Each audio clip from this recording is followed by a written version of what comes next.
Hey, what is up, everyone? This is Ete with another episode of Eco Lawn Science. Today we are on film, so we got some cameras, so feel free to look that way. But my guest today is Doug Dickie, and if you have been following the show, one of my very first episodes and my first interview, besides just me ranting about things, was with Doug, and it was really well received. It's one of the highest listened to episodes, and he actually happened to be back in the area, back in town, and so we were able to coordinate, and here we are. He's got a new product. Well, he's had it for a while, but it's a new product to the show we're going to talk about. It solves a real problem. So please, we're going to talk about the problem first. But yeah, so Doug Dickie, how you doing, man? I'm doing good. Thanks for coming back in. Thanks for having me. Awesome, man. So Doug, let's just jump in. Okay. Because I like to get right to the point. This product that we're talking about today, it solves a real problem that doesn't just apply to Utah lawn care. In fact, not just the States. This applies to the whole world. Algae. Yeah, algae. And I don't think people understand how dangerous it is. And I also think people, they may see articles, because there are articles throughout the world about what's happening. But many either they may not understand it, or they may misinterpret it and take the blame and put it on other people, other industries. So if you could help us first address the problem a little bit. Sure. Tell us a little bit about what the algae is doing. Why is it so dangerous? Well, first off, there's, I think in the books, there's about 2,000 types of algae. The ones that cause problem, 10 or 11 types. Most people hear about blue-green algae and chlorella and other things like that that people consume. They have some beneficial aspects to it. But the algae is like string algae that you find in water systems. It's simply a noxious plant that's trying to grow and has a food source. Okay. So all plants essentially need nitrogen-carbon balance and some energy, oxygen, and water. Sure. Algae is the same way. And the nutrients that they mostly need is nitrogen, which is in water solution often, and phosphorus. And those happen to be two fertilizers that are widely used. You talked about receiving the blame as, fertilizers used to make their way to some sort of water source. And then when there is extra of that, the algae will take over and grow. And of course, sunlight's very important. One of the things that's not well known is the algae has sort of 3 set blooms in it. So even if you attack it, it's going to try to bloom 2 more times if you rob it of different things. So there's like a 45-day window for most places to try to slow it down. In cities where there's lakes, there's ponds, it can become really, really bad. The odor coming off of it, it kills fish. It's found a way to create these cyanotoxins to affect people swimming in the water, dogs. You hear about dogs dying all the time.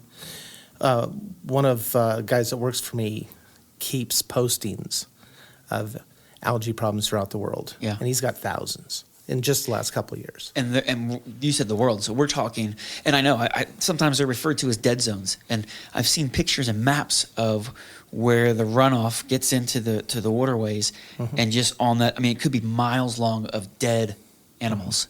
And it's horrifying. Like if you saw a map, and that's what I mean by the blame. Sometimes people might just see that and get angry at the agriculture, at the fertilizing companies. Sure. But it is a real issue. And even here in Utah, I know this summer I saw an article that we had to shut down, actually Utah Lake, I don't know if you knew this, it was shut down for a bit this year because of the algae bloom, because it got so dangerous. Yeah, a couple dogs died last year. It was shut down. The year before, it was even worse. It has to do with timing. Some years where it gets warm quicker. There's all of these balance things. So you have bad guys, you have police. You have this balance. If you have more police in an area, there's less bad guys. Yeah. And vice versa. And so the same way with algae, if you have nutrients and there's not the competitor to algae, which is bacteria often is consuming the nitrates and phosphates at a faster rate than the algae. You have plants, you have fish that are donating nitrates to the water through their urine. And so you have this combination of everything competing for this food source, the nitrogen phosphate. And you mentioned cattails. Yeah. Again, it's pulling nutrient out and sending it into the water. So Right. it's increasing the water solution. If there's a large biological population there, then it stays balanced. And everything really is about balance. You come in and kill one thing off, even if it's the algae. Yes. Now you cause an imbalance, and now you have this oscillation that happens for several years till it reaches a new balance. Which, two things. So one, you mentioned the cattail. So that was pre-interview, just for those who are wondering what he's talking about. Where I'm building, there are little lakes, and the cattails are so aggressive this year that it's bringing in mosquitoes, and the lakes are unusable. It's just it's awful. So that was what he was referencing. Second thing, balance. I feel like a lot of the problem comes from imbalance. That's correct. The way, and that's part of the problem, like with the show, that part of the industry I've been trying to help people wake up to is, fertilizing, it's not a bad thing. We need it. Right. But we need balance. Sometimes, like I say this a lot, people want a greener lawn. Okay, more nitrogen, and they just throw it, but without any thought, what is happening to that? Correct. And I feel like with your angle, you're coming from, it's all about balance. Yeah, both on the fertilizer side and in the fighting against algae, or actually cleaning the water is what we're doing. We're putting a probiotic bacillobacteria like you would take as a bodybuilder. You would want to get into your gut to help combat the negative things that are in your gut and help your health. We're using those bacillobacteria in a kind of a waxy material with a food source. Okay. And a micronutrient. So I'm kind of giving it the hot dog, the bun, the sauerkraut, but I'm leaving off the mustard. So, the nitrogen in the water becomes the mustard, and now I have a complete, hot dog. So the same way with trying to create balance, we're increasing the bacteria population. Now, there's a lot of people that have done this.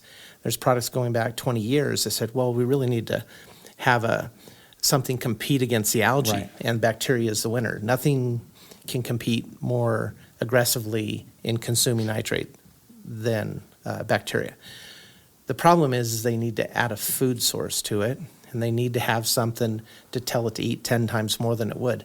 Bacteria will typically consume and then slow down. Okay. So there's limitations on bacteria, and that's what keeps up. I mean, the only thing that would live on the earth would be bacteria if there wasn't limitations, right? Because it eats everything. It eats metal. It eats nuclear waste. I mean, it consumes everything. And so what we're doing is we're trying to increase this balance by bringing more police in to offset the bad guys. Gotcha. And we feed them a food source and stuff. And it's all food grade. That's the important thing, is if it's not food grade, then it'll cause some issues. So it's safe, or safer at least, food grade. When you use our product, the water has a clarity to it that we've not seen. We look at it through a microscope, and it's cleaner than you've ever seen. So let's talk a little bit about, so let's say I see a lake. We'll use Utah Lake because we're here in Utah. And the lake, it has this problem, this algae imbalance. Yeah. And there's potentially dead animals. It's it's unhealthy to the point that it gets shut down. That, let's say they're there and I call you and I say, Doug, let's try this Algae Block. Tell me a little bit about what's the experience there? Yeah, the first thing, of course, is there's this rule by the EPA that you can't put bacteria in and of itself. They're trying to protect it from people putting all kinds of materials in there. So you have to get a variance from the EPA to treat a lake. They do it all the time. If they're spraying mosquitoes, for instance, over a lake, they get a variance for that. But essentially, we would get a permission from EPA. They would say, yeah, it's safe, naturally occurring, this is fine. Allow us to put it in. We go and put it in the worst areas. And typically within a couple days to a week, the bacteria has depleted the nitrate and phosphates that are in the water, their food source. Right. And now they're attacking other things that have nitrate in them, like the algae. So often the algae will literally disintegrate, release the bloom that day, and you'll see what was connected to the floor of the lake is now floating over to the edge. And you will physically see it clear out. Yeah, we see the same thing with milfoil and other weeds. Everything has to compete for nitrogen. And if you starve the nitrogen out of the water, then everything else starts to die. And the neat thing is fish are constantly pushing, so it doesn't harm fish. Birds, it doesn't harm birds. It doesn't harm anything. The only place that we have challenges is, let's say you have a pond at your house and it's close to balance, and we put in a lot of this product. We would draw the nitrogen away from some of the other plants, the lilies and things. So you just have to, we have it such that it's in a small block, and you put it in based on the amount of water. Never have to worry about that. It's the right amount for over abundance of nitrogen in the water. So do you have any, I'm assuming you have some examples. You've tested this product and had some results. Yeah. Case studies. Can you tell me a little bit about your experience? Well, originally, I was selling my fertilizer to some potato farmers up in Washington State. And one of them... What's a potato? A potato farmer? A potato. A potato. Potato. Oh, no, I'm just kidding. Yeah. I guess that's a Washington... I heard that. I was like, what is he talking about? All right. Yeah, potato farmer. You say it. And anyways, he was having some real challenges. He had lost his second guy that was cleaning the pond, so the canal water flows into a pond, and then they, of course, irrigate the potatoes. It was full of algae, and I told him, I said, I know somebody has a product. I had talked to a lady previous year about taking care of some algae and some other things. And so I asked her about it. She said, well, we can put something together for you at this ratio, whichever. And I told him I'd take care of it. And ever since then, we've been treating every one of his ponds that supplies to a potato field, because you can't not have water for 2 hours through the night while the screen's clogged. And so he's hired us to go ahead and treat all those ponds. So we have several ponds up in Washington that we treat on a weekly basis to make sure that water always flows. And it's the cleanest water that you've seen. You can see the dirty, nasty water of the canal coming in, and the cleanest water that he's putting on. And he's actually seen an increase in his yield by providing a better water. So it sounds to me this isn't just a local product. I mean, this could be, we've already talked about, this is a global problem. Correct. So this product could help out in a big way on a global scale. Yeah. I mean, you could clean up lakes that haven't been usable in places where people are desperate for water. Yeah, and we do. We get calls for areas where they had fertilizer spills. Yeah. And if we're not using one of our remediation products that on the fertilizer side, then we're using the bacteria on this to clean nitrates out of soil on dairies, for instance. That's a big, big issue. Okay. And, typically the nitrate flows through pretty quickly. The phosphate sits on the surface. So it's a different treatment whether you're going for specifically phosphate. Because bacteria only eat phosphate every 5th or 6th time that they consume. So nitrate's much higher need for them than phosphate. So what is your vision with this product? Like, where do you hope it can go? Where do you see it going? What do you think you can do? In the beginning, we just wanted to solve, that farmer's problem. Yeah. And then we saw, and that was in a larger bag, kind of a gelatin bag that we'd apply the product in. With these blocks, we had these made specifically for small ponds and water troughs. So like a homeowner, maybe a homeowner has a pond or a feature? We had some cattle guys that had 50 ponds with all their cattle. I'm sorry, not ponds, troughs. Okay. And so we wanted to first try it and see how that would do. And it cleaned it up in a week, all these troughs. They'd never seen anything like it. Middle of the summer, tons of algae. Didn't even have to clean the algae out and start fresh.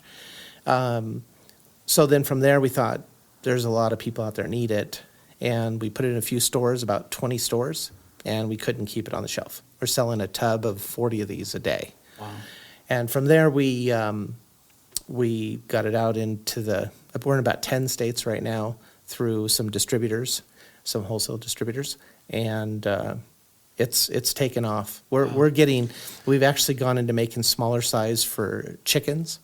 Apparently, there's a massive poultry algae issue in their water troughs. Wow. Because they're so small. Sure. And then, egg farms, places like that we're moving into.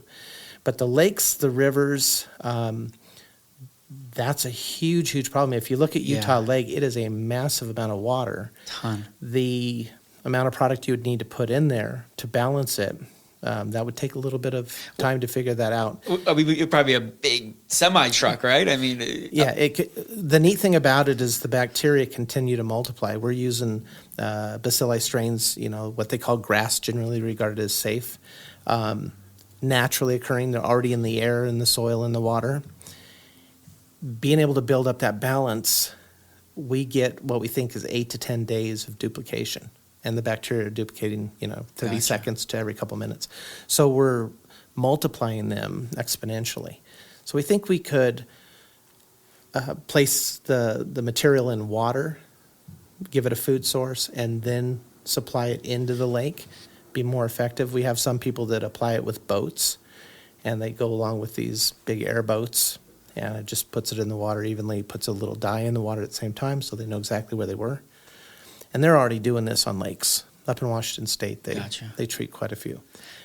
So there's a few different application types here. We talk about lakes, troughs, different things, maybe ponds. Mm-hmm. Can a homeowner get your product? So let's say someone's listening, and they're like, hey, this sounds great. I've got that same problem. Here's my solution.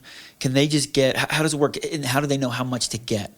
So very, very good question. The blocks that we have are about the size of a small soap. And they're sitting right there for those who are watching. Okay, so for the video, they're right there. Yeah, so it's we actually use a soap dye maker for it. That will last in let's say a 500-gallon tank. That'll last easily 180 days. We say 45 to 90 because we hope people buy 2 of them. But it ends up lasting a lot longer than they think. We'll have people with 10 and 20,000 gallon koi ponds where they have fish that are worth $20,000 a piece, these rare type fish. And they can never keep them clean because they have so many fish. They'll put in 3 or 4 of these, which you would think, okay, that's 1,500 gallons. Well, it's 20,000 gallons, let's say, on some of these koi ponds. And 3 of them will clean it up in a period of 3 weeks. Wow. And so they'll go and they'll buy a whole tub from a store and place a few in there. They'll put it in different areas, and it's just phenomenal. We get people that take the time to track me down, to call me, to get my cell phone number, to call me directly and say, you won't believe it. I go, yeah, I will. And they say, no, it cleaned it. I mean, for 10 years, we've never been able to clean it, and this cleaned it. Wow. And I'm like, that's fantastic. What about for companies? I mean, I'm just thinking to myself as a service company owner, I'm thinking, wow, there's a lot of lakes. Even like I said, the neighborhood that I'm building in, there are lakes that are just all kinds of problems. Do you sell to those companies? Is this something that a company could look at as an add-on service, do you think? Absolutely. Yeah, we are a manufacturer. We sell through our website at c1grow.com or algaeblock.com. You can go to there. Okay. And they can buy the individuals or whichever. But if you want to be a distributor, there's a really good markup on this, and so you can make some money selling to other people and make it worth your while, anyways. The neat thing about it is it goes much faster. People usually oversell. This is kind of an undersold product. Gotcha. It really does amazing things. Under what is it? Under promise, over deliver. Yeah. So just for those that might be listening, this little block, it looks like a laundry soap, a soap bar in a bag. Yeah. Give us a rough idea, just so they can, if they're hearing, go, whoa, how much is this? Like, give me a rough idea for a homeowner if they want to buy that little block. $12. $12. Okay. Yeah, and so it's not a lot of money. They average is asking the different retailers. They buy 2 at a time. Okay. And so again, they say it's going to only do half as much. But it does further. Yeah, and the main reason when we figured it out, we said, well, it looks like it'd do about 3,000 gallons, but who has 3,000 gallons? People, and you can cut these apart. People will take and cut a small piece out and put it in their water dish. We have people who have cabins, and they have a big tote of water sitting up for their water supply, and they'll throw one in the water supply. Water's clean from that point on. Wow. They can last a whole year if you don't have a lot of water flow. Gotcha. The neat thing about it is fish get healthier. We've got some people that if you had an extra $1,000 you wanted to go to fly fish on on a pond, they have algae issues too. And if you're paying $1,000, you don't want to reel in any algae or milfoil. No. So we sell them products. We go and treat those, and we clean them up really, really fast to where you can see the fish at 10 and 12 feet deep. You can watch them come right up and awesome. Eat. And we found that the fish are healthier, the fish are more active, and the water's just absolutely clear. So let me ask you this, because we talked in the very beginning about, look, people like to blame people for stuff. I'm not a blame shamer. I don't like any of that, man. I'm just like, just take responsibility. But anyway, people want to blame people for these algae bloom, for these dead areas. Yeah. And so people may see an image of the dead zones. And you actually said before the interview that the Mississippi here in the States was one of the worst in the world. Yes. Which is horrifying because the Mississippi Delta. Yeah, the Delta, because it connects to the world. I mean, there's you can see it from space. Yeah, you can see the damage. So I guess I want to ask you this: as much as I hate to blame, you can see people are blaming farmers. People are blaming the lawn care industry. Mm-hmm. What are your thoughts on where is this coming from? And knowing that we both love farmers and we're both in the lawn care industry. Right. Well, if you go back to our first conversation that we had, where I talked about plants are really after energy. They're less after nitrogen. Nitrogen happens to be the way that they're delivering an energy source. When they make nitrogen, they heat it up in an oven under high pressure, and it attaches energy to it. So ammonia or anhydrous ammonia. We found a way to attach energy to carbon. So we can add that carbon to the plant, small amount of nitrogen, and get even more growth than you would get using just nitrogen. And it's a balanced growth. It's a healthy growth. Nature delivers energy via carbon or carbohydrate. And so when you want more yield and you use more and more nitrogen, or we could even say phosphate or any other hydrogen carrier, they are using more of the material and end up with nitrate or phosphate or the salt. After the energy is gone from it and has gone into the plant, very little of the nutrients used. The rest goes into the soil. 3%, 5% of the actual amount. So if you had 100 pounds of nitrogen, maybe 5% of that gets used. Right. Over time, you use more and more and more of it. But that's how much you have to use to get the response. Well, if you switch to carbon as your energy source, which is what carbon 1 does, now you're able to get that huge response with less, with no salt left over. And so the nitrate, of course, is going to make its way through the soil. It's has an affinity for water, so it'll grab hold of the water. It'll make its way into the aquifer. It'll make its way into the rivers, back into the lakes, back into the ocean. And it's the unfortunate downside. We need to feed, 7 billion people. So this is the main way that it's done. But there's a better way. They can increase carbon and decrease nitrogen, get more yield, or at least the same, better quality, less disease, those other things that are caused by nitrogen. Without all that excessive amount of nitrogen. Yeah, so they're growing and remediating the soil at the same time.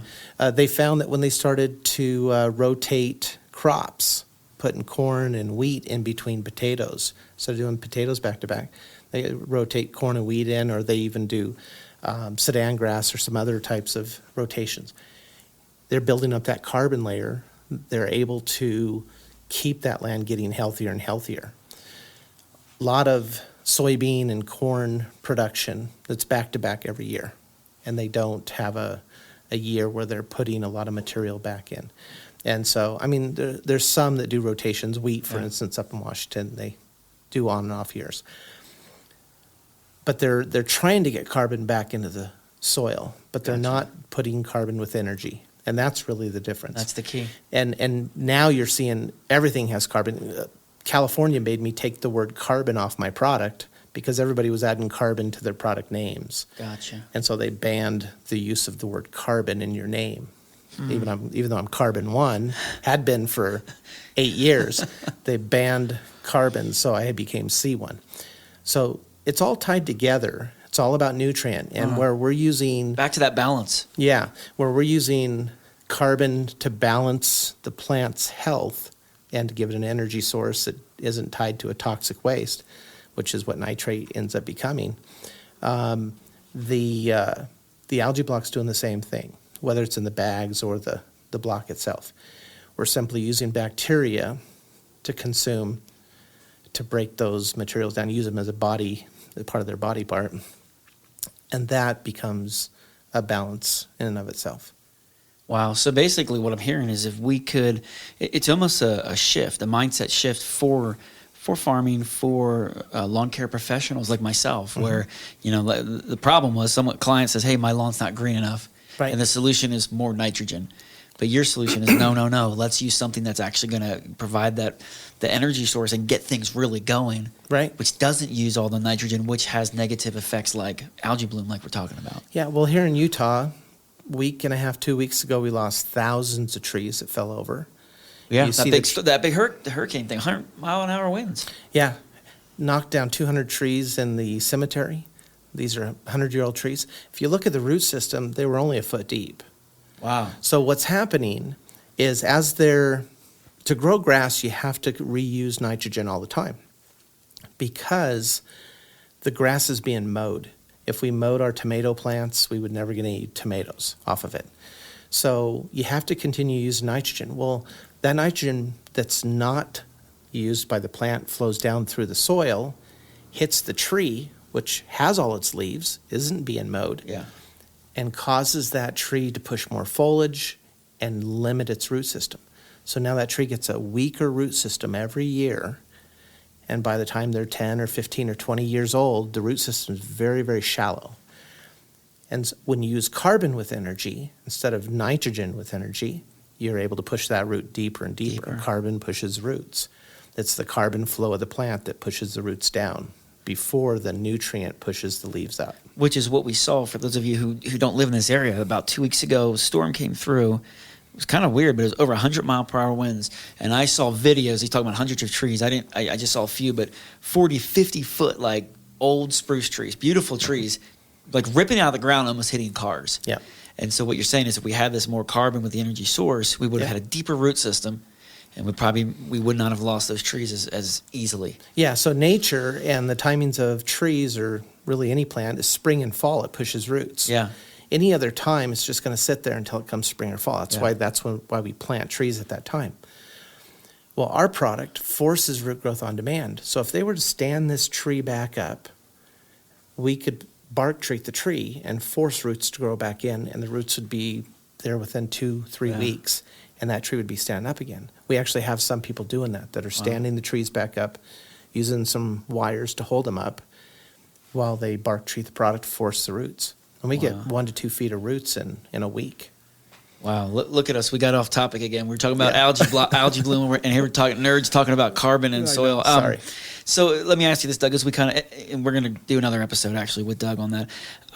As we wind down on this conversation of Algae Block, I love the product. I haven't used it yet, so I can't speak to the results, but I know you, and I've been really impressed, and I really like the solutions that you're providing for the problems that we have. This is a huge problem around the world.